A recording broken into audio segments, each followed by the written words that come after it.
How you doing? I'm Benjamin Knack, and we're here at the Bedford Village Inn.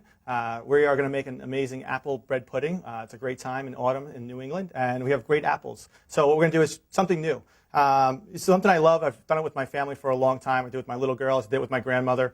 It's really simple, and it's something you just do, chop up some apples. So what we're going to do here is we have some heavy cream. I'm just going to put that in a bowl. We got some eggs here. Apple cider and maple syrup, which are excellent, very New England. We're going to whisk this up over here. We want to make sure it's real mixed up nicely up here. Add a little melted butter right into that. What I have here is salt, cinnamon, and cloves. Now this is much like your regular bread pudding, but we work the apples in there and maple syrup, so we keep it very New Englandy, very local. I always advocate of keeping things as local as possible.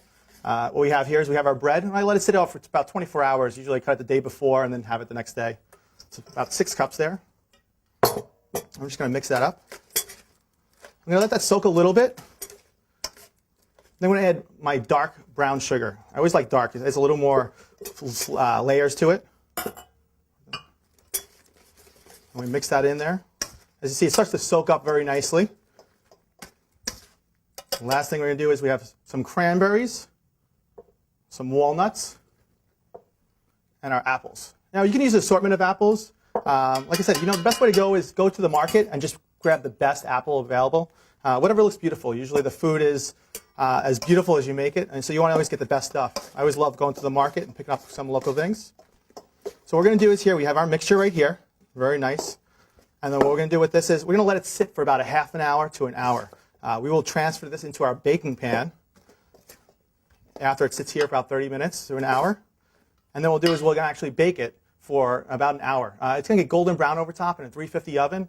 And then from that point on, we're going to let it sit for about 15-20 minutes. Our next step in the apple pudding is we're going to make our AppleWhipped Cream.